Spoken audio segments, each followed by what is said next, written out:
नमस्कार। आज हम लोग क्लास 10th के केमिस्ट्री के तीसरे भाग को देखने जा रहे हैं, जिसमें हम लोग जो पहला चैप्टर है उसका तीसरा भाग आज शुरू करने जा रहे हैं। और पिछले वीडियो में आपको बताया गया था कि आज हम लोग चर्चा करेंगे मूलक पर। तो सबसे पहले हम लोग मूलक की परिभाषा देखते हैं।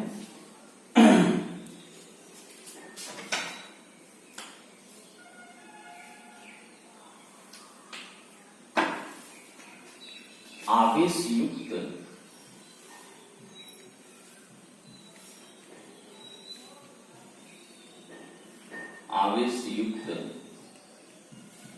परमाणु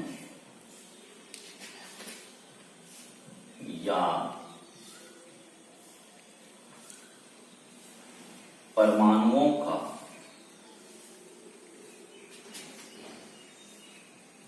वैसा समूह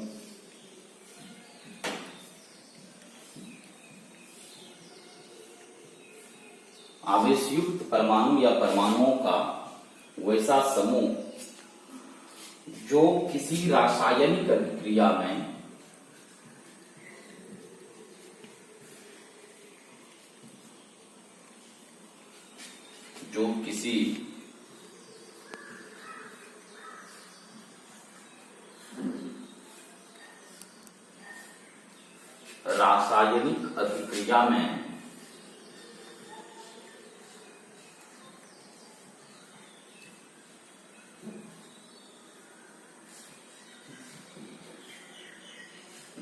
रासायनिक अभिक्रिया में एक परमाणु की भांति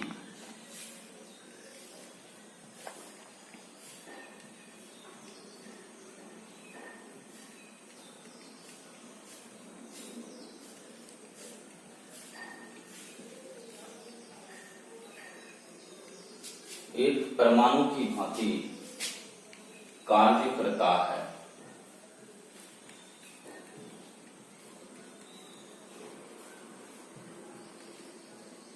उसे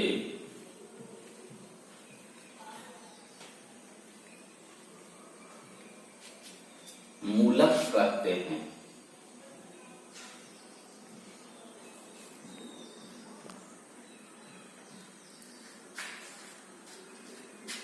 इसको हम लोग समझने का प्रयास करेंगे कि वैसे 9th क्लास में भी बहुत लोग मूलक के बारे में पढ़े होंगे, हमारे पाठ्य पुस्तक में है 9th में पढ़ने के लिए। लेकिन आगे चूंकि हम लोग रासायनिक समीकरणों को संतुलित करने के लिए सीखेंगे, उसके लिए आपको मूलक का ज्ञान होना आवश्यक है। दरअसल यह मूलक जो है यह बना है मूल से। मूल शब्द का मतलब होता है असली, ओरिजिनल। तो किसी भी रासायनिक यौगिक का जो मूल भाग होता है, मूल पार्ट होता है, उसी को मूलक या रेडिकल कहते हैं। और वह मूलक क्या रहता है? तो आवेश युक्त परमाणु होता है। आवेश के बारे में आप सब जानते हैं कि दो प्रकार के आवेश होते हैं, चार्ज दो तरह के होते हैं, एक धन आवेश पॉजिटिव चार्ज और दूसरा ऋण आवेश निगेटिव चार्ज। तो वही आवेश युक्त परमाणु मतलब हो गया कि अगर परमाणु या परमाणुओं पर धन आवेश रहे या ऋण आवेश रहे तो उसी को कहेंगे आवेश युक्त परमाणु। तो आवेश युक्त परमाणु या परमाणुओं का वैसा समूह। तो ये आवेश युक्त जो होगा कण, तो वो कभी अकेले भी रह सकता है और कभी कई कण आपस में रह सकते हैं। इसलिए कहा जा रहा है कि परमाणु या परमाणुओं का वैसा समूह।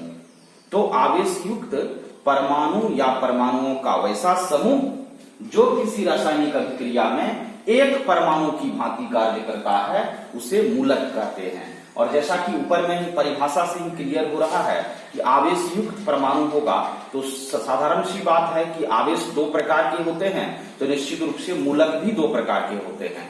यहां हम लोग मूलक के प्रकार को जानेंगे।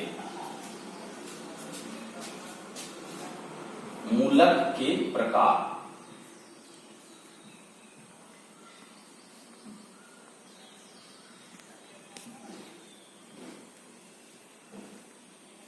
नंबर 1,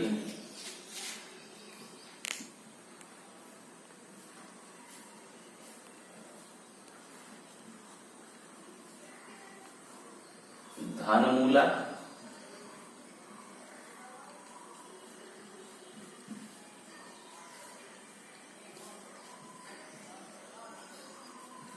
या क्षारीय मूलक।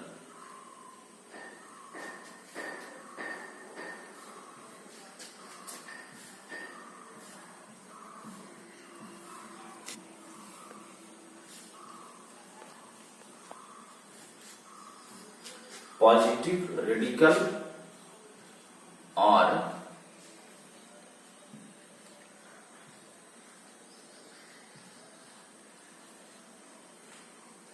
Basic radical.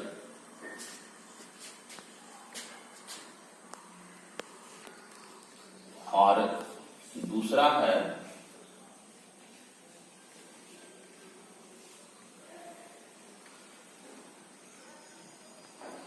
ऋण मूलक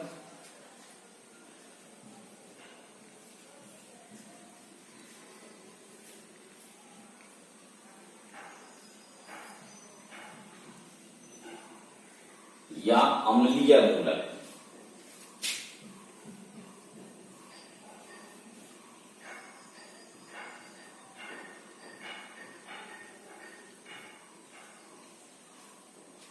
नेगेटिव रेडिकल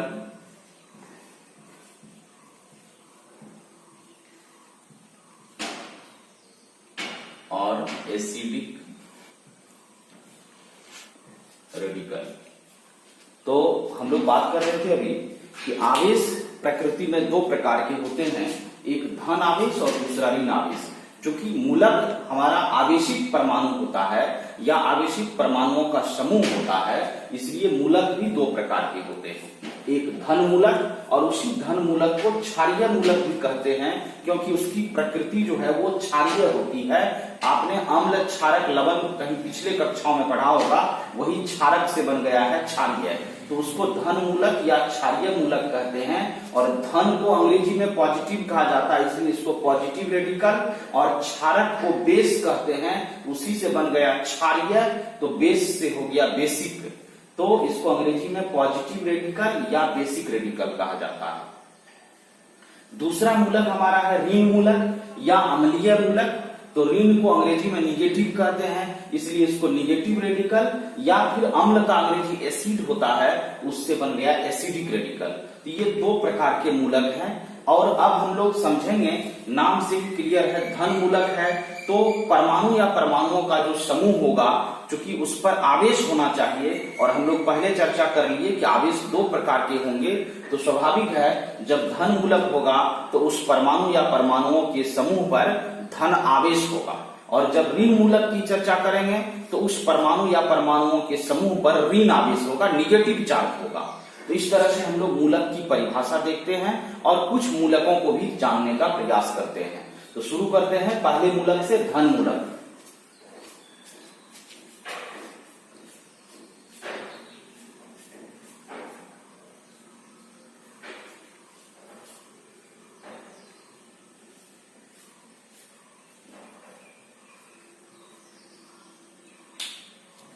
धन मूलक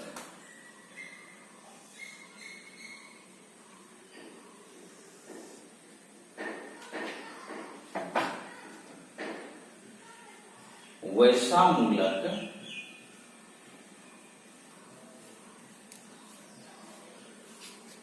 जिस पर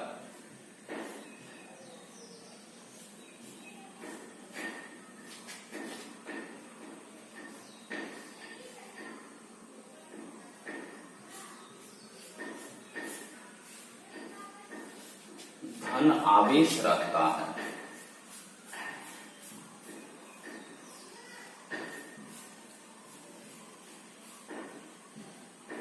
उसे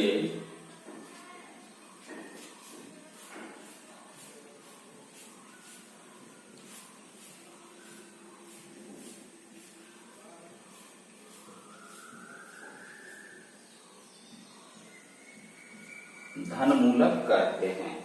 अब इसको समझा जाए कि जिस मूलक पर धन आवेश रहेगा, पॉजिटिव चार्ज होगा, उसी मूलक को हम लोग धन मूलक कहते हैं।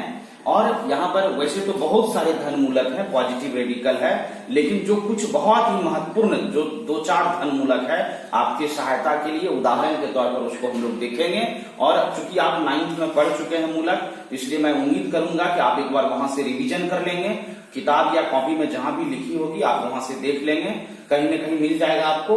तो आप कुछ मूलकों का एक बार पुनः रिवीजन कर लेंगे। मैं यहाँ बहुत ही महत्वपूर्ण 2-4 मूलक आपको उदाहरण के तौर पर प्रस्तुत कर रहा हूं।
देखिए, ये पहला धनमूलक हम लोग लिखे हैं हाइड्रोजन। इसका संकेत या सिंबल होता है H और इसकी संयोजकता वैलेंसी होती है 1। दूसरा धनमूलक है हम लोगों का सोडियम।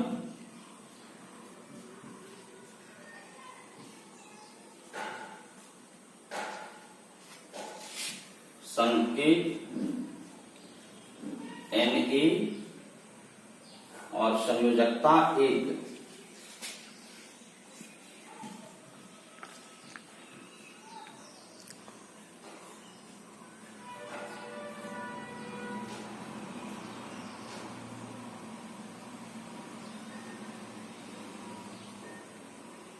मैग्नीशियम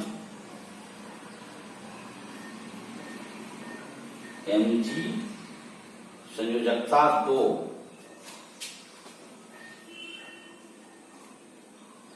चौथा है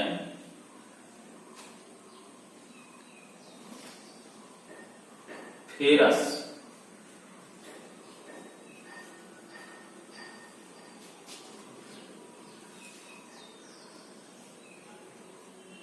Fe, संयोजकता 2।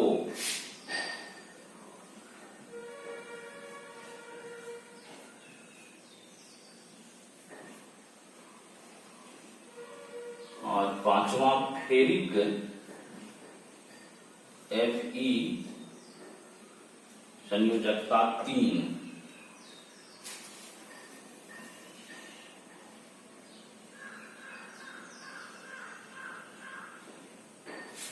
इस प्रकार से हम लोग ये 5 धनमूलक को देख रहे हैं और इस तरह से कई धनमूलक होते हैं जिसके बारे में आपने पिछले कक्षाओं में पढ़ा होगा। लेकिन यहाँ हम आपको बस समझने के लिए कुछ धनमूलक दे रहे हैं कि हाइड्रोजन एक धनमूलक है जिसका संकेत H होता है और संयोजकता 1 होती है। संयोजकता 1 होने का मतलब यह है कि हाइड्रोजन जब मूलक के रूप में रहता है तो इस पर एक धन आवेश होता है। सोडियम भी एक धनमूलक है, इसकी संयोजकता 1 होती है, मतलब सोडियम पर एक धन आवेश होता है। इसी प्रकार से मैग्नीशियम पर 2 धन आवेश होता है। फेरस पर भी 2 धन आवेश होता है और जो फेरिक होता है इस पर 3 धन आवेश होता है। यहां ध्यान से हम लोगों को समझना है कि जितनी संयोजकता है धनमूलक की, इसका अर्थ हुआ उस पर उतना धनावेश चार्ज है, आवेश है। ये धनमूलक है और इस तरह से आपको और कुछ जो महत्वपूर्ण धनमूलक है आप पिछली कक्षाओं में चूंकि पढ़ चुके हैं तो वहां से आप रिवीजन कर सकते हैं इसको। तो ये सारा हमारा धनमूलक है। अब हम लोग दूसरे मूलक पर आएंगे और जैसा कि यहां से क्लियर हो रहा है कि धनमूलक जितने भी होंगे तो वह परमाणु या परमाणुओं का समूह होगा और उस पर धन आवेश होगा, पॉजिटिव चार्ज होगा। तो तो जितने भी परमाणु या परमाणुओं के समूह पर धनावेश होता है उसी को हम लोग धन मूलक या उसको हम लोग क्षारीय मूलक, अंग्रेजी में पॉजिटिव रेडिकल या बेसिक रेडिकल कहते हैं। इस तरह से कुछ महत्वपूर्ण धन मूलकों को आप अपने किताब से या पिछली कक्षाओं से रिवीजन कर लेंगे, याद कर लेंगे, ताकि सूत्र को जो हम लोग इन मूलकों की सहायता से आगे सूत्र बनाने के लिए सीखेंगे तो उसको सीखने में, समझने में सुविधा होगी। तो आइए आप दूसरे मूलक की बात करते हैं, ऋण मूलक पर आते हैं हम लोग।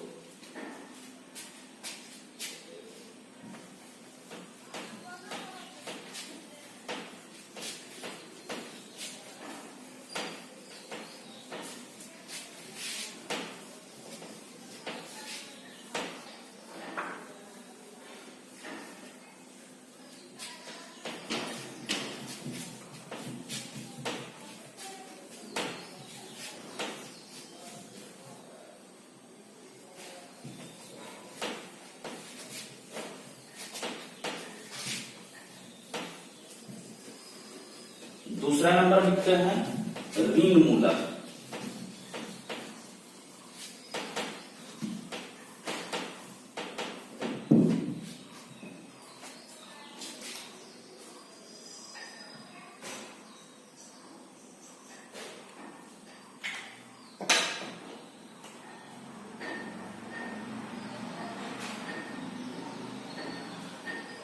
ऋण मूलक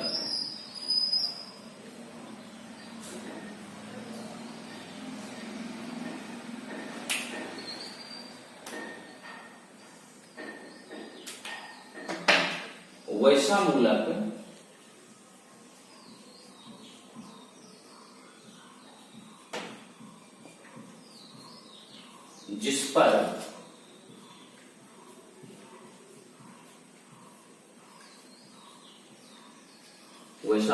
जिस पर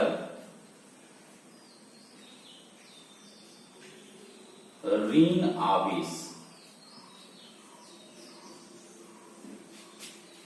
जिस पर ऋण आवेश रखता है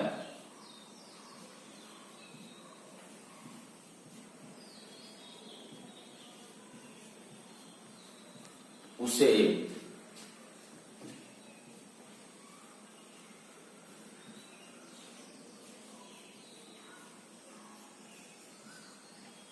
ऋण मूलक कहते हैं, उसे ऋण मूलक कहते हैं। अब इसको इस पर अभी हम लोग चर्चा कर रहे थे कि ऋण मूलक का मतलब ही हो गया कि जिस मूलक पर ऋण आवेश होगा, निगेटिव चार्ज होगा, उसी मूलक को हम लोग ऋण मूलक कहते हैं। और इस ऋण मूलक को हम लोग पढ़े थे अभी, इसको अम्लीय मूलक भी कहा जाता है, एसिडिक रेडिकल भी कहते हैं। और जिस प्रकार से हम लोग अभी कुछ धन मूलक का उदाहरण देखे, उसी तरह से यहाँ पर हम लोग कुछ महत्वपूर्ण ऋण मूलक को समझने के लिए बस देखना है, और बाकी जो और सब ऋण मूलक होंगे उसको आप रिवीजन कर लेंगे 9th क्लास की बुक में से, वहां ढेर सारा ऋण मूलक दिया गया है। तो यहाँ हम लोग फिर कुछ महत्वपूर्ण ऋण मूलकों को लिखते हैं, उनके संकेत को लिखेंगे और उनकी संयोजकताओं को लिखेंगे।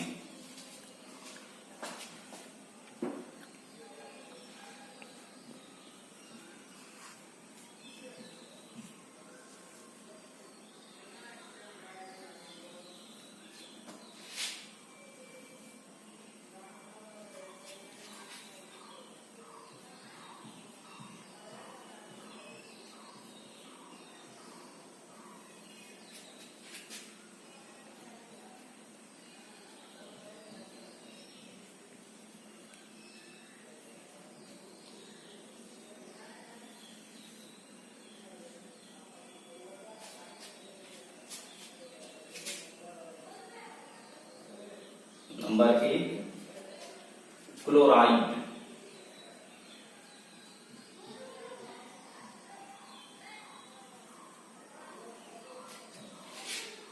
संकेत Cl, संयोजकता 1। नंबर 2 ब्रोमाइड,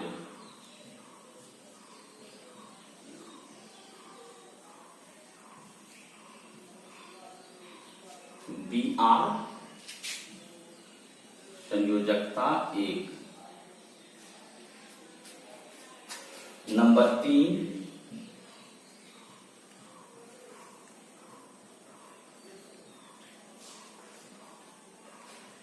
ऑक्साइड संकेत O, संयोजकता 2। नंबर 4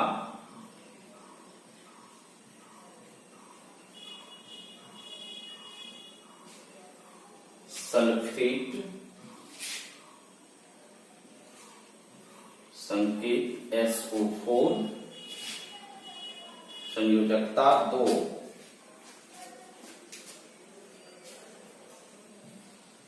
और नंबर 5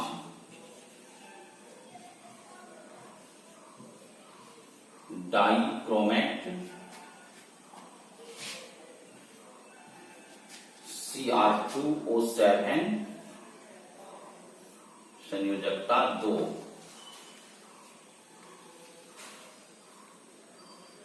इस प्रकार से ये हमारा ऋण मूलक हो गया।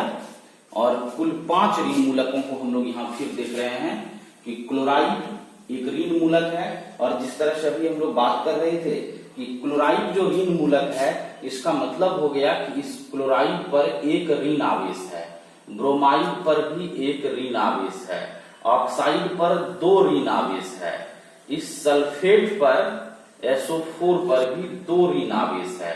और ये जो डाइक्रोमेट है Cr2O7, इस पर भी 2 ऋण आवेश है। तो इस तरह से जो संयोजकताएं होती है, तो ये मूलक पर उस पर उपस्थित आवेश ही उसकी संयोजकता होती है। जिस मूलक की जितनी संयोजकता होगी उस पर उतना आवेश उपस्थित रहेगा। तो ये आज हम लोग ये समझे कि एक धन मूलक और दूसरा ऋण मूलक। और मूल रूप से आपको याद रखना है कि दोनों मूलकों के द्वारा हम लोग रासायनिक यौगिक बनाते हैं, केमिकल कंपाउंड्स तैयार करते हैं। और जो रासायनिक यौगिक बनने का एक तरीका है, अगर आप इन मूलकों को याद कर लेते हैं, खास करके 9th 10th के लेवल पर, हाई स्कूल के लेवल पर, वही आपको 20-25 धन मूलक और 20-25 अगर ऋण मूलक आप देख लेते हैं, तो मुझे लगता है कि आपको हाई स्कूल के लेवल पर कोई भी ऐसा फॉर्मूला नहीं होगा जो समझ से बाहर हो जाएगा। और एक बहुत ही महत्वपूर्ण बात है कि केमिस्ट्री जो लोगों को बोझ लगता है, तो केमिस्ट्री में बोझ बनने का केमिस्ट्री का सबसे बड़ा कारण होता है कि वहां लोग फॉर्मूला से डर जाते हैं। इसलिए आप सभी से हम रिक्वेस्ट करेंगे, निवेदन करेंगे कि जो मूलक बताया गया है, इन मूलकों को आप याद करें। और अधिक से अधिक, जो जितना अधिक मूलक याद करेंगे, जैसे आप गणित का एक सिंपल थ्योरी जानते होंगे कि अगर आपका टेबल या पहाड़ा वो ज्यादा व्यवस्थित रूप से आपको कंठस्थ है, याद है, तो आपने देखा होगा कि आपका कैलकुलेशन फास्ट हो जाता है। जो गणित में गणनाएं करते हैं वो फास्ट हो जाती है। ठीक उसी तरह से अगर आपको अधिक से अधिक मूलक याद रहेगा, तो आप जो भी किताबें आपके घर में होगी वहां से आप मूलक को याद कर लेंगे। और जैसे ही मूलक याद हो जाएगा, तो फिर उस मूलक के द्वारा हम लोग प्रयास करेंगे अगले वीडियो में सूत्र बनाने का, और उसके द्वारा फिर हम लोग सूत्र तैयार करेंगे। और जो रासायनिक यौगिकों का सूत्र तैयार करेंगे, तो आप यकीन मानिए जैसे आप कुछ मूलक याद कर लेते हैं, तो उन मूलकों को याद करने से कई रासायनिक यौगिकों का सूत्र जो अभी तक हम लोगों को भारी लग रहा था, कठिन या जटिल लग रहा था, वो एकदम सरल हो जाएगा, आसान हो जाएगा। तो मैं उम्मीद करता हूं कि अगले वीडियो में जब हम लोग मिलेंगे, तो वहां हम लोगों को कुछ मूलक याद रहेगा एकदम। उस मूलक का आपको नाम याद करना है, संकेत भी याद रखना है और संयोजकता भी। जैसे यहाँ ऋण मूलक लिखा हुआ है, तो chloride Cl1, bromide Br1, oxide O2, इस तरह से याद करना है। Sulphate SO4 2, dichromate Cr2O7 2। और फिर जैसे वहां धन मूलक आप लिखे थे पीछे, तो हाइड्रोजन H1, सोडियम Na1, इसी तरह से magnesium Mg2, ferrous Fe2, ferric Fe3, इस तरह से और सब एल्युमिनियम Al3 और कई ऋण मूलक और धन मूलक हैं जिसको आपको कंठस्थ याद कर लेना है। अगर ये मूलक आपको याद हो जाता है, तो हम लोग अगले वीडियो में जब मिलेंगे, तो वहां इन मूलकों के द्वारा रासायनिक यौगिकों का सूत्र बनाना देखेंगे। और मुझे उम्मीद है कि अगर आप याद कर लेते हैं मूलक को, तो रासायनिक यौगिकों का सूत्र लिखना बहुत आसान हो जाएगा, बहुत सरल हो जाएगा, जिसके कारण हम लोगों को केमिस्ट्री की जो जटिलता है वो अचानक बहुत कम हो जाएगी और बड़ा रोचक विषय लगेगा केमिस्ट्री। तो इसी उम्मीद के साथ आज का क्लास हम लोग समाप्त करते हैं, और उम्मीद करते हैं कि अगले वीडियो में जब मिलेंगे तो आपको मूलक तैयार रहेगा। और किसी भी तरह की परेशानी हो तो आप कमेंट्स करके भी उन परेशानियों को रख सकते हैं। हमारा प्रयास रहेगा यथाशीघ्र आपके समस्याओं का समाधान किया जाए। धन्यवाद।